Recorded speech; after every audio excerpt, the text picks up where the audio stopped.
before we dive into the fallout, we need to set the table.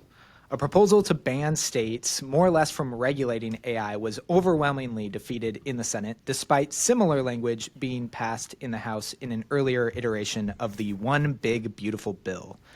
Adam, can you give us a quick overview of what this moratorium was, its journey, how it was added to the House bill and then amended out of the Senate version of the bill, and kind of where things stand right now? Certainly, and thanks for having me to the show. So basically, about 6 weeks ago now, the House Energy and Commerce Committee announced that as part of the One Big Beautiful Bill proceeding, that the Commerce Committee's provisions would include a moratorium on state and local regulation of AI algorithmic systems, automated decision-making systems.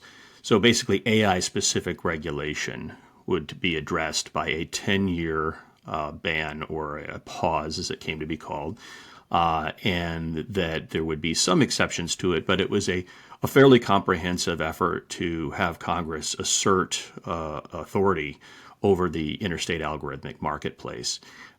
It then passed through the committee process in a late night marathon session in the House Energy and Commerce Committee, made its way to the Senate, where the provision became even more controversial and basically saw multiple iterations because of concerns about if it worked procedurally with the Budget Act, if it was germane to the budget. It went through a procedural process to make sure it was 3 times, which is sort of shocking. And then there was a major last-minute compromise announced over the weekend on a Sunday night before the vote on Monday. But we never got there because one of the co-authors of that compromise, Senator Marsha Blackburn, who wrote it with Senator Cruz, the head of the Commerce Committee in the Senate, decided to back off and essentially abandon her own compromise, which is a unique development to say the least. And then it went down in flames by a vote of 99-1 after procedurally the Cruz team and others decided it just wasn't even worth having a straight up vote to show people how close it was going to be. Just like strip it out, get it done, move the budget, because that was the bigger priority after that marathon session ended yesterday. And my understanding, just kind of one thing on the 99-1, is the one who voted against the amendment to strip it out was Tom Tillis, but he hates this bill and is retiring generally, and so he voted against every amendment. So this is actually unanimous. Like, the way to actually think about this is like a 100-0 stripping out of this moratorium, which is wild. So my impression is that's it's true. It was again 100-0, but also that it wasn't necessarily reflecting the policy position. That it was instead a matter of, they were trying to get this bill moving forward. By the time it was clear the amendment wasn't going to go through, they were like, okay, great, we know which way it's going to go. Everyone vote that way. Let's move on. That's my impression. Does that match yours, Adam? Yeah, that's correct. There was an effort to basically just move along at that point. And I think in some sense, the supporters did not want to necessarily even reveal how many votes they had in favor of it and sort of hold their powder for later. So there were multiple sort of political games going on here. And speaking of political games and kind of games within games, and whether we were playing chess, checkers, or AlphaGo, or just Go, I guess, would be the better game here. How much of a factor was the inclusion of this language in a budget bill in terms of shaping the debate? Because a lot of the hang-up that I saw from folks opposing the moratorium often had to do with the fact that it was attached to the distribution of funds related to broadband access under the BEAD program, and there was some uncertainty in the language about whether it was implicating just $500 million worth of BEAD funds, or perhaps the entirety of the BEAD program, which is $42 billion, or in the tens of billions of dollars. How much of that was a factor in raising concerns and raising opposition to this language in the Senate? And I guess, Helen, did you get a sort of valence or sense of that debate? Yeah, my sense is that was certainly part of the conversation, but I'm not sure if you're implying that if that hadn't been involved, then it maybe would have had an easier time. I'm not sure I agree with that, because really attaching it to the funding was a strictly weaker way to implement it than if it had just been a straight up moratorium on regulations, right? So it was attaching it to that funding in order to have it be materially relevant to the budget or to comply with the sort of specific bird rules. which dictate what can and cannot go in a budget bill. So I think it's true that it was a big part of the conversation because it was not actually clear how exactly that conditional funding was going to work. But I'm not sure that means that if you had just had it as a straight standalone provision, it would have done any better. I do think it was an interesting experience in terms of some of the state laws that have been kind of proposed or the bills that have moved through some of the state legislatures. There's sometimes been kind of criticism of those happening in a way that was rushed or in a way that was, backroom deals, not enough public hearings. And those have typically been bills that have moved through over the course of several months, often with actually a number of public hearings. So it's interesting to see this kind of counter movement happening in a truly rushed, like overnight, the 24 hours from Sunday evening to Monday evening were pretty crazy, or even Tuesday morning. So I think that was interesting to observe as well. I want to stay on. Oh, sorry, Adam, you go. I was just going to say, we do know for sure that procedural budget hooking it to the bead and like having that conditional spending issue, that did cost at least one important Republican vote in Senator Rand Paul, who didn't like it for both sort of states' rights arguments, but more specifically about these sort of budget gimmicks where increasingly a lot of policy is effectuated through spending power and budgetary restraints. This is just the new world we live in, of course, but he's still a stickler about that. And he said, I'm not going to vote for it. And so that was a very important lost vote that really changed the dynamic of things when we got down to the wire. I'm curious what you two think about what this bill would even have had accomplished by the end, right? So in the end, right, and Kevin alluded to this, there was this question at some point about whether or not the moratorium was going to be tied. So the structure of the moratorium, just to make sure we're all on the same page, was because of the Byrd rule, in order for the moratorium to go through on reconciliation, it had to be connected to spending. So it couldn't just be a standalone moratorium. It had to be conditioned. So basically it was, hey, states, if you want some amount of federal money for something, then you have to not pass some specific kind of AI regulation. And so initially it was tied to this broadband money, which is like $40 billion, a good decent amount of money. But then in the end, the parliamentarian ruled that it had to be much more limited to $500 million of specific AI money. So then the question, and what I was thinking is like, but at that point, who cares? I mean, $500 million, it's not nothing, but it's not that much money, especially if you're a state that is probably, especially if you're the kind of state whose AI regulations federal policymakers might actually care about, which is California. And not just California, like New York is important, and like Illinois, and I guess Texas and Florida and stuff like that. But these are big states that like you could imagine not needing that money. And so the reason I asked this was because by the end, I was like I talk to folks in the industry about this sometimes. Even they were not sure this was worth it because something that I was hearing, and I'm curious what you think about this, is all this does is piss off state legislators, right? Like you're not actually giving enough money to twist anyone's arms. You're just kind of insulting state legislators. And so if anything, this was going to probably backfire. Like even if this had passed, it's not clear it would have actually accomplished the goal that people who want federal preemption really want. And maybe this is just what happens when you're in Byrd rule land. But I'm curious what you all think about that. Let's start with Helen. Yeah, coming back to the point about this being kind of a rushed backroom thing, I'm actually not sure. As far as I understood it, it was unclear right up to the end. Was this just related to that 500 million, or was it, for example, if a state took some of the 500 million and then later started enforcing some AI law, could a large, could all of whatever that 40 billion they'd taken, could it be clawed back? The drafting on this was so bad. I mean, there were these like sentences with 7 subordinate clauses, and like as a guy who like in my day job teaches statutory interpretation to 1Ls, I just sat there just thinking, this is the worst thing inimaginable, and also this is my next final exam question. Yeah, I mean, so there was this crazy period where Ted Cruz was saying it only affects 500 million, and who was it? Was it Cantwell was saying no, it affects 40 billion if they accept any of the 500 million. And so I think that's really material, right? Is if you're a state that thinks that, again, I agree with you. I think for the New Yorks and the Californias, 500 million, a portion, a 50th of 500 million is nothing. That's not going to affect their decision making. We did see some criticism coming out from the Republican side of, hey, look, who this is going to affect most is poorer states, smaller states with smaller state budgets, and they're going to be, most held captive by this. But then there was still this open question of like, well, can you actually then claw back some of the 40 billion? which might in fact have deterred a New Yorker at California. But it was all very unclear, as you say, not the greatest statutory drafting. I'm maybe the only non-lawyer on the call, so I'll hold off on weighing in on that. But it did seem like there was a lot of confusion on what exactly was being incentivized here. Well, and I think it's important to point out, as the non-lawyer, right, of specifying that if we can't write in plain language something as substantial as a moratorium in a critical area of the economy and society and politics and so on and so forth, that's a pretty big red flag. And this was after we had already had issues with the language in the first version of the moratorium that was passed by the House. I mean, I'm fine with it being language that I don't understand, but I need it when different lawyers look at it. I need the different lawyers who look at it to agree on what it means, right? Like, at least at a basic level. Right. Yeah, minimally. Well, Adam, you've been thinking quite a bit about the political economy of this question and how arguably we may have entered into this new world of Republican or GOP or conservative thinking with respect to tech.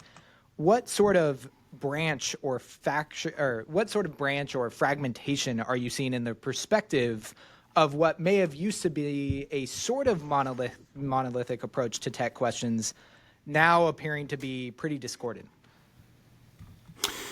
Yeah, that's right. In fact, the Wall Street Journal, here on the time we're recording this podcast, just reported just a moment ago about the deep division even within the White House on this issue. And this reflects, I've argued in a new essay I just posted last night about the continuing tech policy realignment on the right, the growing divisions between the so-called tech right and the populist right.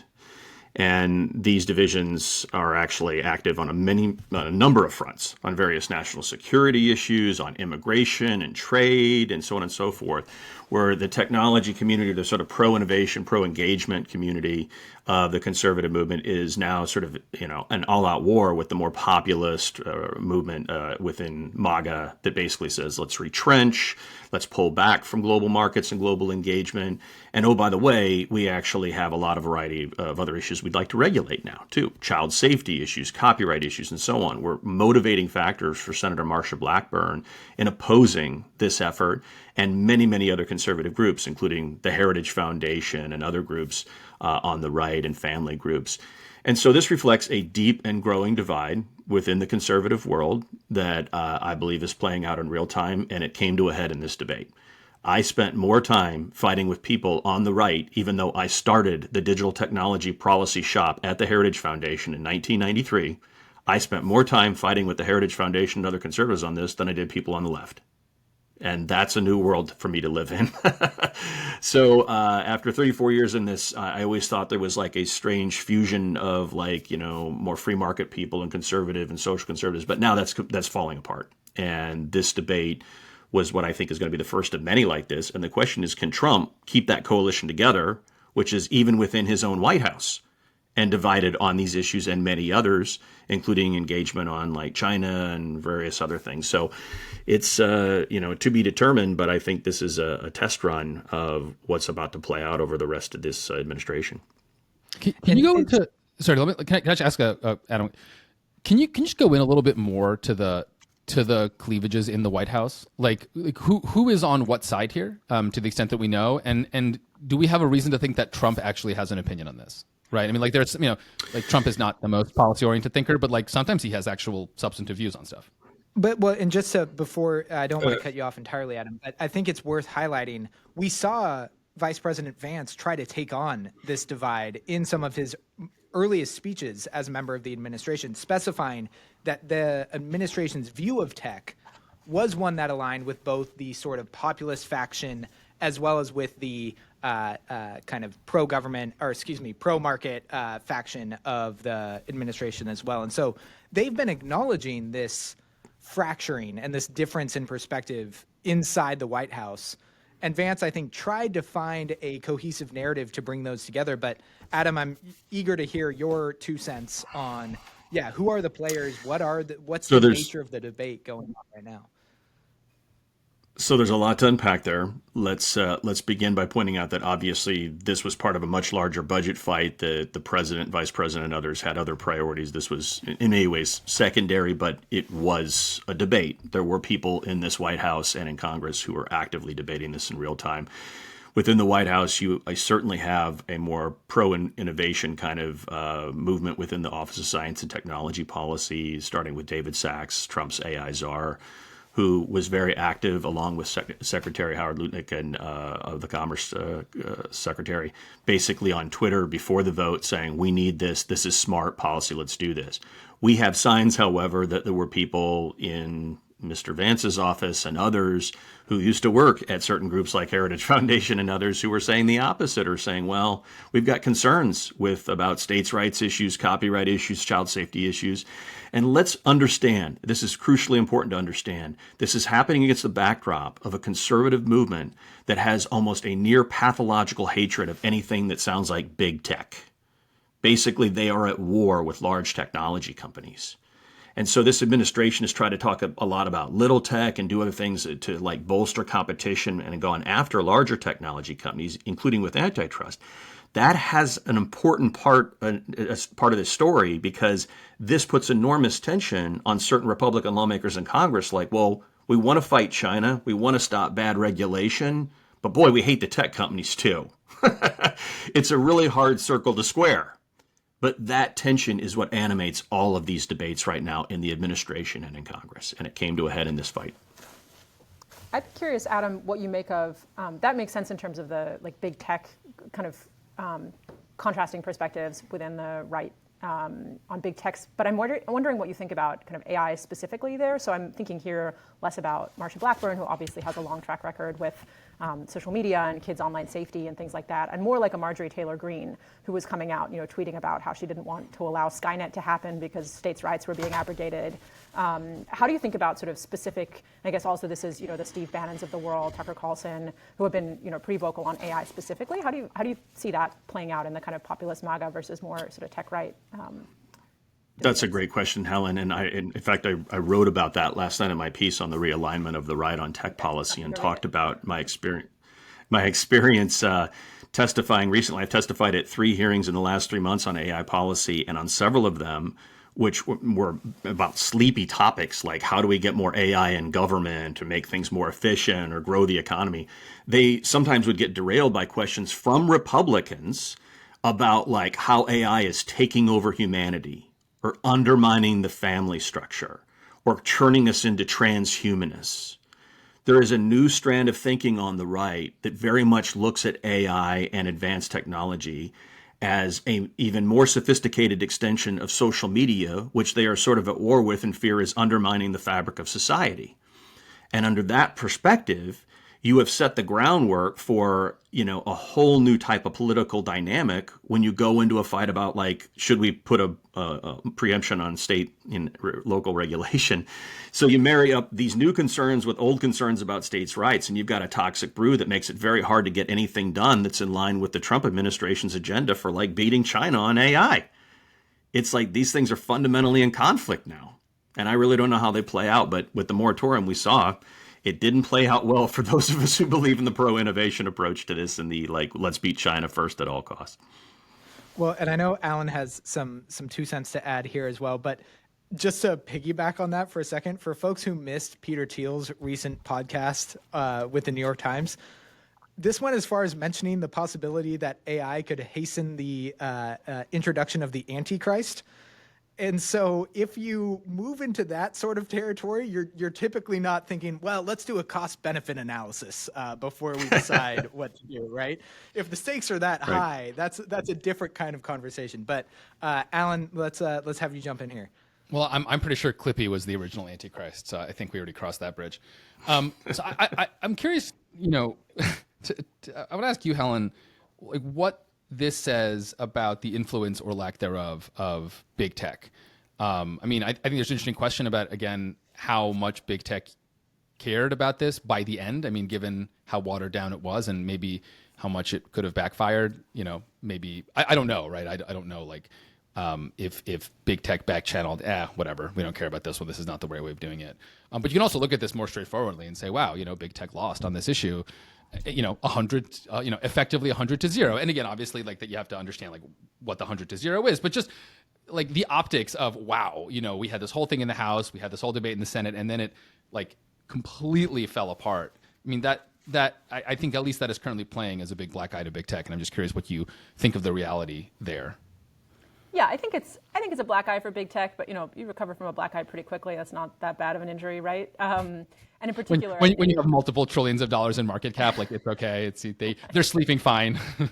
Right. So I think it does show that they are not, infinite. They can't just like do literally whatever they want in Washington, which I guess is good to know. At the same time, I mean, if you compare this to 2023, the big window post ChatGPT, where there was freak out about AI and Chuck Schumer leading the charge on a big new effort to get a huge regulatory framework through. I think if we went back to 2023 and we talked to some of the advocates in favor of regulation and said, oh, look, in 2025, you're going to have a big victory and it's not going to be literally banned for any state to regulate AI in any way whatsoever, they'd be like, cool, I guess. Like, I'm glad that didn't go through, but like, are we not doing any better than that? So yeah, I think a victory for those fighting back against big tech, but on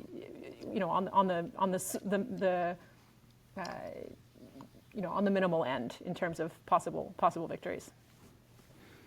And I do think it's worth highlighting the fact that, Adam, you and I have talked quite frequently about, and Steve Adler just came out with an interesting piece about the whole slew of AI-related bills pending before state legislatures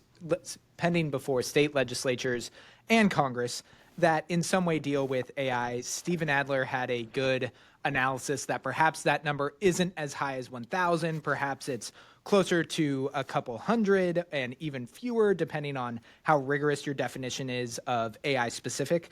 And even then, he raises the point that, well, hey, this may only be 20 bills that ultimately get passed. Because if you talk to state legislators, they'll tell you that the big tech lobby in Des Moines, in Olympia, in pick your state capital, those are very influential lobbyists at the state level who may hold even more sway than they do in DC. And so looking prospectively about where things are going to go, Adam, do you see a sort of groundswell now of even greater efforts to accelerate AI regulation at the state level? Do you think it's going to continue in a sort of incremental fashion, or what do you expect there?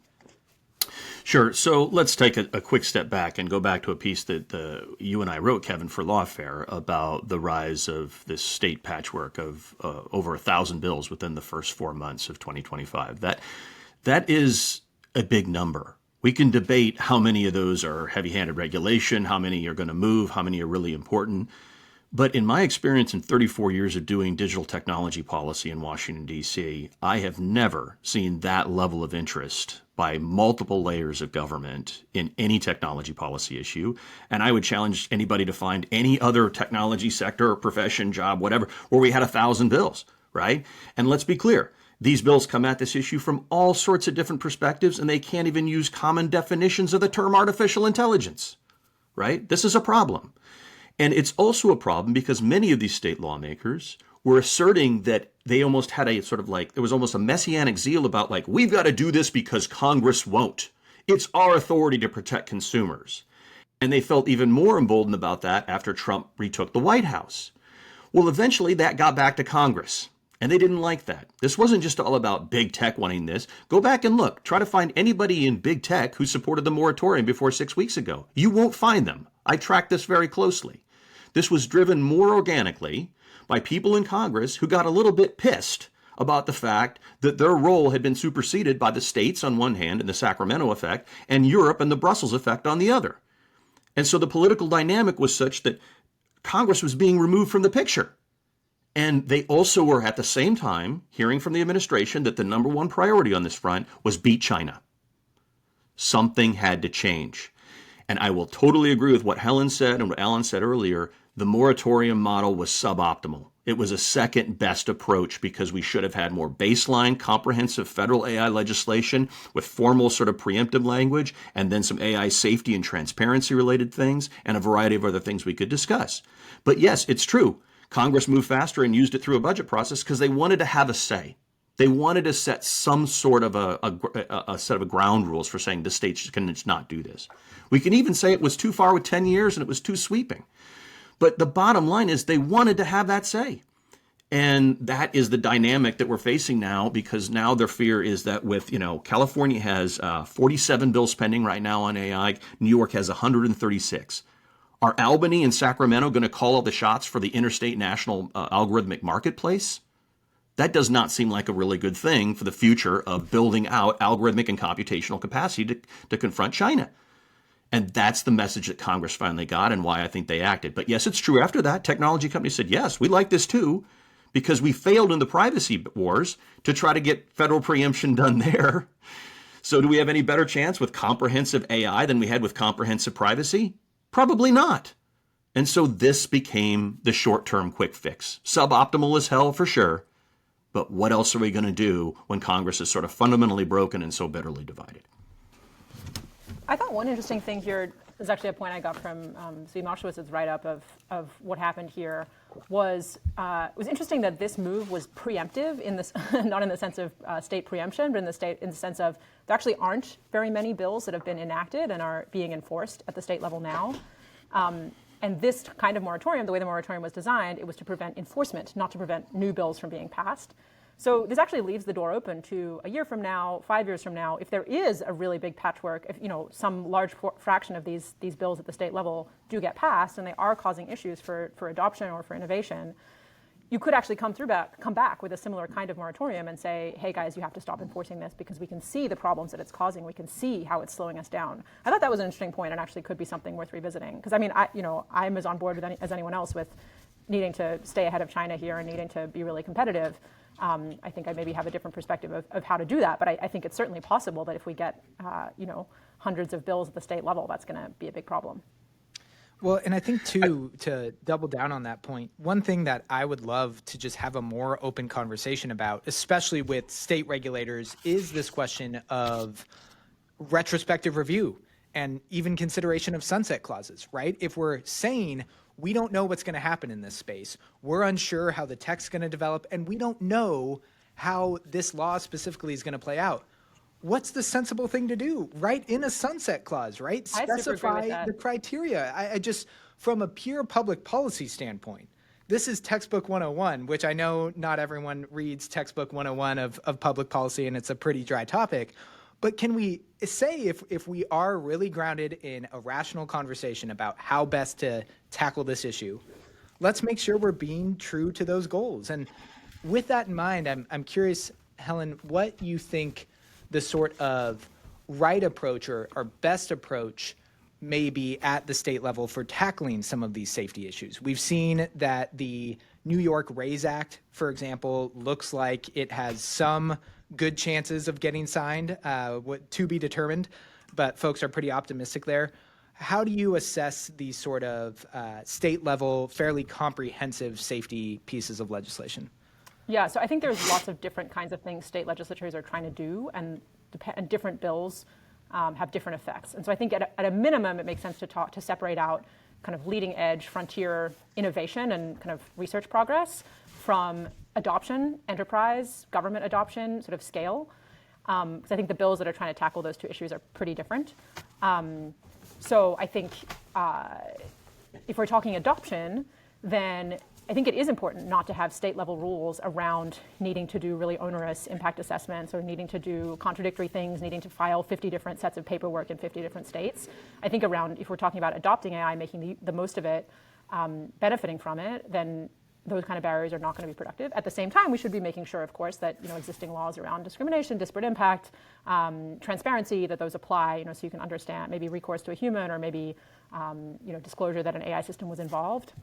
I think there's stuff you can do there that can facilitate adoption. And in some cases, regulation can actually help with adoption, right? So something I've heard secondhand from enterprises that uncertainty about liability is a huge adoption barrier right now. And so if you could have some kind of statutory intervention to clarify that, for example, again, I'm the non-lawyer on the call, so you all can tell me if that's feasible or not. But I think there are ways in which smart regulation can actually facilitate and accelerate adoption rather than the reverse. Then there's separately the questions around kind of frontier AI research and innovation and the safety questions there. And so I think that's what the RAISE Act in New York is targeting. I don't think it's a very sweeping law. I think it's pretty specific about large developers that are spending more than $100 million on developing AI systems.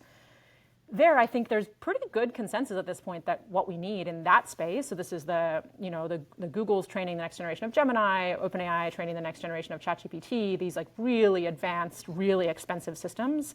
There's a good amount of consensus at this point that what we need there is more transparency. We need the companies to share what they are doing. Potentially, we need the ability for independent third parties to come in and just check that they're doing what they say they're doing. Things like whistleblower protections as well are broadly seen as reasonable. And this is also, there's been some really interesting kind of learning and discussion and consensus building in the wake of SB 1047 in California last year, which of course was incredibly controversial and went through this very dragged out, bitter fight online. But what came out of that in the wake of it was Governor Newsom setting up this expert panel to revisit what actually is a reasonable way to go about doing kind of frontier AI regulation. That came up, with some of these same recommendations around transparency, whistleblower protections, and the like. Even, using compute thresholds to identify which systems are kind of the most advanced for now, because we don't have a better way to target that. So I do think that there's a potential path forward there. I think the RAISE Act in New York is one attempt at that, and we'll see if that goes forward. I think it's through the legislature and now just waiting on the governor. And I do think that, I tend to think that there are options here that can actually not only not hinder innovation and adoption, but can actually support it. And the question is, can you do that? And can you do it in a way that isn't, a patchwork that ends up with a ton of redundant paperwork and incentives for companies to hold off?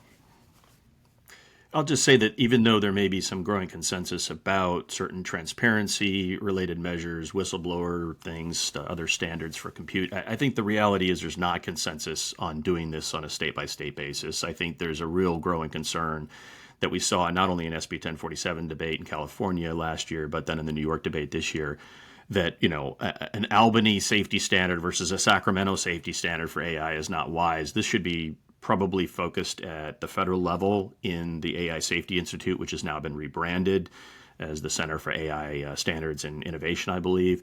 There could be legislation which has been pending that would deal with this. I could go through the litany of bills that were floated last year on a bipartisan basis from a variety of members that talked about giving NIST and other Department of Commerce agencies or the AI Safety Institute some potential additional authority. Senator Cynthia Lummis has recently introduced a new bill having to do with targeted AI liability for specific, quote-unquote, learned professions. There was a new bipartisan AI Whistleblower Act introduced by Senator Grassley and a variety of other members, and Jay Obernolte in the House. I could go on and on. The point is that the states are moving because they're saying, well, we don't believe Congress is going to do any of that. And I'm saying the ends don't justify the means. They should not be regulating interstate algorithmic commerce or AI safety and creating a patchwork. I mean, when we go into negotiations internationally with other AI safety institutes, we'll say, well, should we apply the Albany standard or the Sacramento standard here as we deliberate these negotiations? That doesn't make any sense. We would not do that in other fields. We don't have like an FAA standard for like each state for like aviation safety, right? Or an FDA standard for each state for food and drug approval. I mean, this doesn't make any sense. This market cannot function effectively, even if there's only a handful of states that act. Forget about 1,000 bills. If we have Colorado doing one thing on AI discrimination, California and New York doing another on AI safety, and all the other little things in between, at some point that matters. That matters deeply to the goal of how you develop a coherent policy framework and a robust AI and computational infrastructure. Isn't there a natural pathway for this to go down where right now we don't have an Albany standard or a Sacramento standard? There's nothing, essentially. Isn't there a natural pathway where we wait? The states can go ahead and make things if they want to. If we end up with anything conflicting, then that's the very natural time for Congress to come in and say, okay, look, we're going to go with one of these, or we're going to come up with our own, and then we're going to preempt. And that's a super natural way for preemption to work, right? This is the privacy debate, right? This is the privacy debate in replay. Right. And as I wrote in a recent piece, today's AI policy debate is haunted by the ghost of privacy past. And the best critique of what I'm saying is that, like, well, it failed, right? So we have to continue to allow the patchwork to develop. I don't buy that, Aj. I believe that Congress needs to act. They need to get their act together. We do need a baseline AI bill. I've articulated some elements of it. I completely agree. I completely agree. And the question is just, if we accept the seeming fact that Congress is not going to be able to act because they couldn't even get 50 votes, let alone 60, what do you do if the reality is they're not going to act? Then what? Let me jump in there, because this is actually a good segue to kind of what I want to sort of bring us to kind of as we kind of near the end of our conversation, which is kind of going back to Congress, because I think it would be a mistake, and I don't take either of you as arguing that because this thing failed, that's it. Like, we're never going to talk about preemption again. Like, obviously, we're going to keep talking about this constantly. And there's sort of two questions that I want to ask about this. So the first is kind of a conceptual question about. So let me ask that a different way. So a lot of advocates for state regulation of AI will justify that on the grounds that, well, Congress is broken. And we know that Congress is broken because they don't do anything, right? And again, like, this is the privacy playbook, right, that you two were just talking about. And I've always wondered how to evaluate that, because Congress is clearly broken, like that's table stakes. But it's not clear to me that Congress failing to act on an issue means that it's broken and can't act on that issue, versus Congress does not want to act on that issue, so it's not acting on that issue. And so I'm curious, and I'll start with you, Helen, and I'm also curious for your view, Adam. Like, the fact that we've had all this AI legislation at the state level, and we haven't seen AI legislation at the federal level, really with the main exception of this preemption legislation, does that mean that only the states can do this and Congress is broken? Or that there's just a policy difference and Congress has simply decided that right now we don't want to regulate AI, maybe we will in the future? If it's the former, that's obviously a really good argument for states doing their stuff and not having Congress preempt. If it's the latter, then that's a good argument for Congress to preempt, because the preemption that Congress would do is a kind of federal policy, right? Like, one argument that was often made in critique of this bill was Congress is preempting state legislation without setting forth its own policy. But if you think, but laissez-faire is a policy, you can agree or disagree with the policy. And so I'm just curious, like, how you guys read what is currently happening in Congress. Okay, let's go Helen and then Adam. I mean, I'd be curious what you make of the Schumer roadmap process. That's exactly what I'm thinking, right? Like, Schumer clearly thought about this, and Schumer was like, AI is great, let's not do anything. Like, that's a choice. Oh, I guess I would have seen that a different way, which is they really wanted to pass something, and they put together a pretty detailed outline of different issues to look into, and then just politically they weren't able to say, here's a set of bills we'd recommend. Instead, they said, here's a set of issues, because there was this constant fight between Schumer as leader and his committees, the committee chairs who wanted to have jurisdiction over their own issues. And so instead of the report saying, here's our final conclusions, they said, okay, here, committee by committee, here's stuff for you to look into, and we think it could be good to regulate on this or legislate on this, but we're not going to recommend it specifically yet. So that I read that as being like, from a policy perspective, we think there's good stuff to do here. From a political votes perspective, leader versus committee chairs, we can't actually move. There's different ways to interpret that, so I don't want to say that's definitively what happened, but to me, I read the way that process went as evidence of I think it was your scenario one of, like, Congress does want to act from a policy perspective, but just isn't able to from a sort of procedural and Congress is broken perspective. Adam, what do you think? Alan, I think you're making a good point, and let's go back throughout history. I mean, there have been times when Congress or the White House have brought an issue to the federal level and preempted in the form of deregulation. I mean, and then they did not fill the void with a bunch of new rules. When Jimmy Carter and congressional Democrats deregulated surface transportation and aviation in the late 1970s, they didn't say, and now we will have a grand new price control regime and barriers to entry at the federal level. They said, no, we're going to remove that. We will have a free market, but we'll have safety regulation in a different department, right? We did this with the internet. We did it a little less informally and in sort of a messy way, but we essentially said in the Telecom Act, we almost put sort of an informal firewall between the old analog age regulatory playbook and the new digital age playbook, and the Clinton and Gore administration solidified that with its framework for global electronic commerce, and then Congress passed the Internet Tax Freedom Act that included a moratorium, of course. And so we have policy frameworks that say we should have a light touch framework and utilize other legal and regulatory remedies, and then figure out how to fill gaps from there.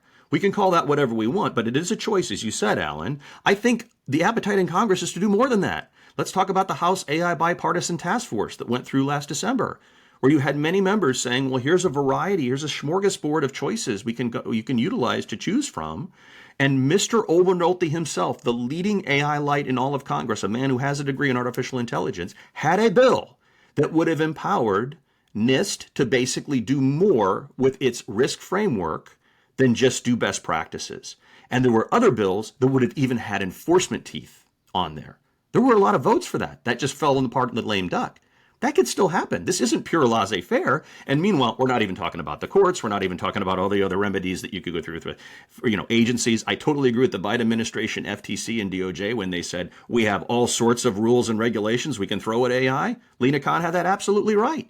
We just ignore that stuff and say this isn't a Wild West. It's not a Wild West. We have lots of rules we can utilize here, and more are probably coming. But the idea is, do you allow the states to get out ahead and set the national rules of the road for the entire nation, regardless of what Congress has had to say in the process? And I think one thing that stands out to me, building off of the reference to the Senate AI Insight Forums, is we've still yet to have a real national conversation about AI. The Senate AI Insight Forums was not a highly participatory thing. It was a, if you know, if you're an insider, if you're an expert, then you'll get invited. And this isn't just FOMO or a little bit of, shame of having not been invited. That's fine, no problem. But really, when you go talk to people about how do they think AI is going to impact their lives, what tools are they actually using? What issues do they actually have to inform the basis of policy at the state or the federal level? Where are those town halls? We still haven't had them, and it drives me absolutely bonkers because the very few communities that are being involved in these conversations right now have diabolically opposed views of AI, and we don't have a crux or a meaningful core of Americans who are engaging in this process. So that's my just rant that I have to get out there every day, because if you look at Pew polls or Gallup polls about AI adoption, they're a load of hooey, in my opinion, right? You can say that 76% of Americans are using AI, but if they're using it to create memes, that's not meaningful AI adoption or AI literacy. And so we have to actually address the fact that we still haven't had a national AI conversation. But I have a full podcast to rant about this. So, Alan, please ask an actual question. Dude, Can I jump in on that? You can't say hooey, man. This is a family program. It is. You have to But bleep that out. Helen has some non-hooey to add, I'm sure. Can I jump in on that? Yeah, I mean, please. I think there's something here where if you do look at, this kind of comes back to this piece where I always kind of raise an eyebrow when people say we can't regulate because we have to beat China, where I think it's actually not at all clear to me that lack of regulation or total laissez-faire is the way to go fastest and the way to support American AI the best. And this comes back to, one place this comes back to is if you do look at polling about what does the country think about AI, people are freaked out. People are really not happy about AI. They really want regulation. And I think for now, that's okay. Things are just bubbling along. But I do think industry should think pretty hard about, there's a lot of comparing AI to nuclear and a lot of debate about whether that's appropriate, but I don't want to compare it to nuclear weapons. I want to say nuclear energy. I think industry should look pretty hard at what happened at 3 Mile Island, which actually, if you look at it, wasn't that serious an accident, wasn't that big a deal. It was, Chernobyl obviously put it in a different perspective. But what happened was, I think people were already a bit freaked out about nuclear energy. Then this accident happened, and then the regulatory clampdown afterwards, the kind of knee-jerk, oh no, we need more safety, essentially killed the nuclear energy industry. And I think the AI industry is not really reckoning with how unpopular their technology is, how unpopular the companies are, and how much people think that government should be more involved. And so I think, a pro-innovation argument for some regulation, some minimal, sets of standards, some, better way of figuring out who is liable for what, or some kind of transparency, some little minimal bits and pieces would be to try and avoid a moment where you have some kind of accident, some kind of disaster, and the reaction is this massive overreaction that then really damages American industry. That's something I think is quite possible and quite concerning. Okay, let me go back to Congress for a second. So again, obviously, this is not the last we've heard of federal preemption. And I want to get both of your views on like what I always thought was the kind of most obvious grand compromise here.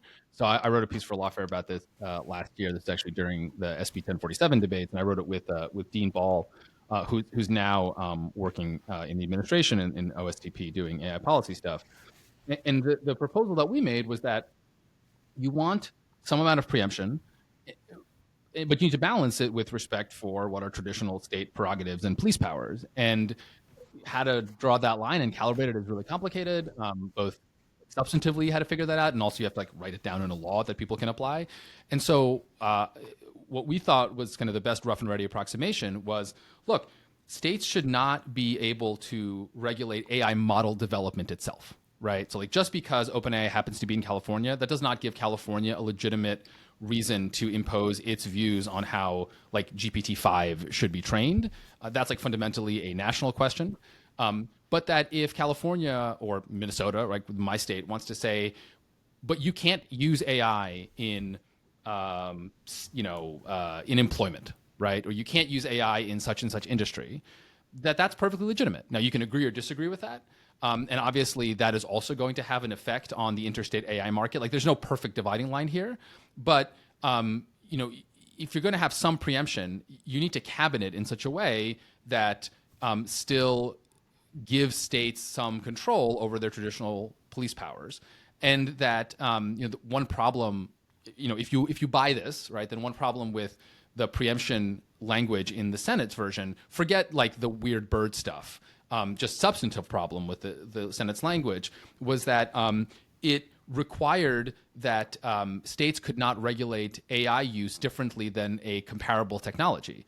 But states might just want to. Now, again, you can disagree with that. Like, I'm kind of a soft accelerationist. I think we should have more AI than less. Like, if my state wants to decide that you cannot have AI in education, but you can have some other technology, like, it's allowed to do that. So, anyway, why am I wrong, right? Why is this not the path forward? Let's start with Adam. Well, you're not wrong, Alan. I think you're making a lot of good points. You're basically making the simple point that preemption is damn hard in the emerging technology space. I wrote a whole book about this in 1998 for the Heritage Foundation, talking about sort of my open challenge, open struggle with like how to do this in emerging technology markets.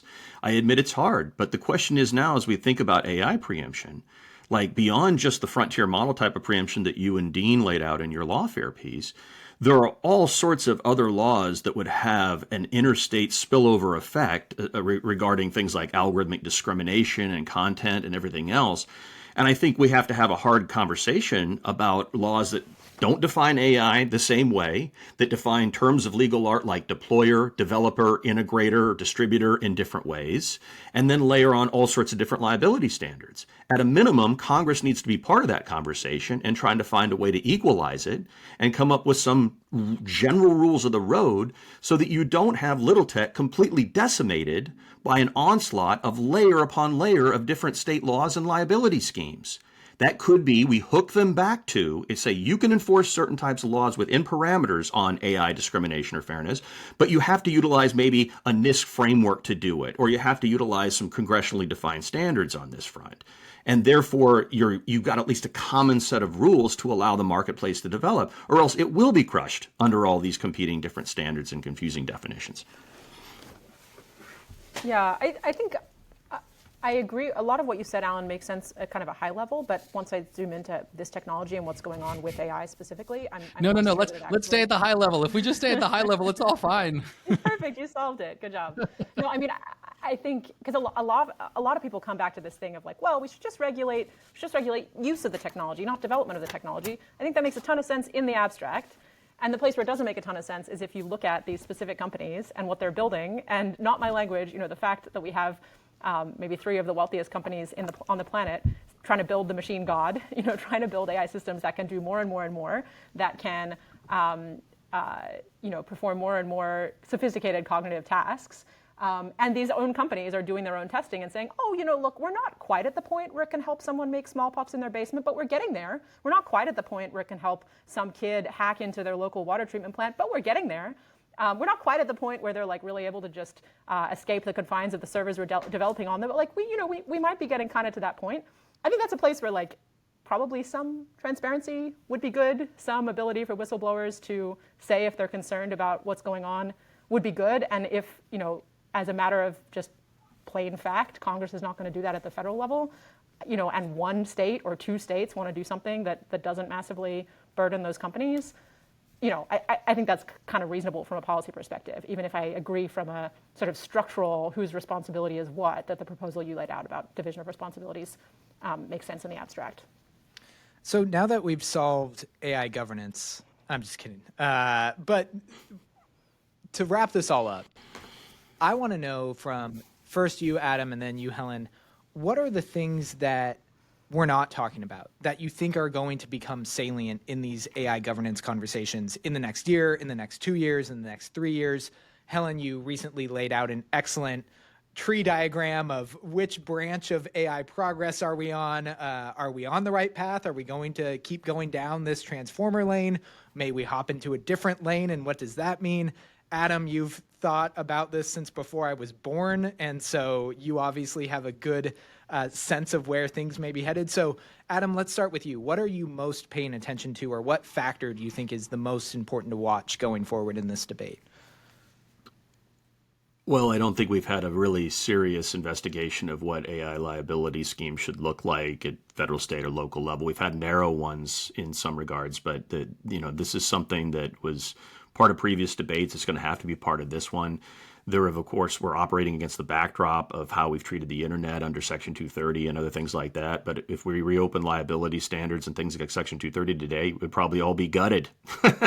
I'm realistic about this. I know which way the winds are blowing, and I'm not sure Congress wants to deal with some of those issues, but I think it's going to have to come into play.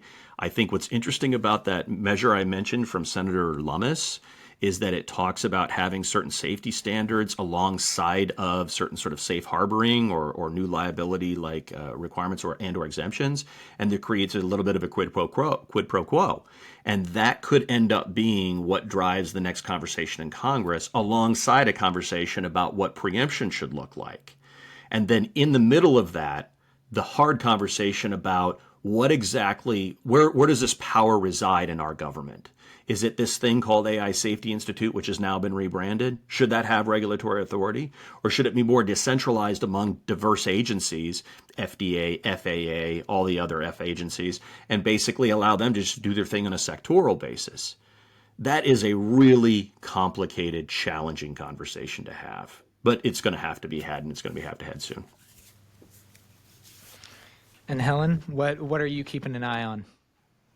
I mean, I think there's the policy wonk answer from me as a policy wonk, which, is, I think I agree with Adam. I think there's a lot around liability here that we've touched on. I think I think questions about government capacity on AI, so technical expertise in government. But I think there's also the populist answer, or what is going to be bubbling up among the U.S. people over the next few years. And there, I think, two clear areas are first jobs. Everyone thinks AI and thinks, is it going to take my job? And if we're starting to see signs of that, there are sort of initial inklings that maybe there's starting to be some effect on entry-level jobs. The data is not clear. We will see. But I think that has the potential to be really politically hot. And the other big one is AI companions, AI as friends, AI as therapists, AI as collaborators. Some really interesting reporting in the New York Times a few weeks ago on ChatGPT and other chatbots sending people into delusional spirals.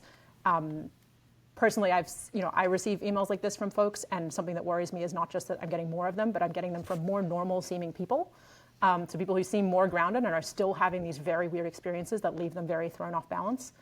And at a minimum, I think we're going to see kids talking to AI as a friend, chatting with it, probably displacing real-life friends as well. So I don't yet know how to think about the impact of that and how to rank it among other potential risks and harms. But I think from the perspective of what is front of mind for people, jobs and AI companions are going to be two really big pieces. Well, I think this is a good place to leave it. Helen Toner, Adam Thier, thanks so much for coming on the show.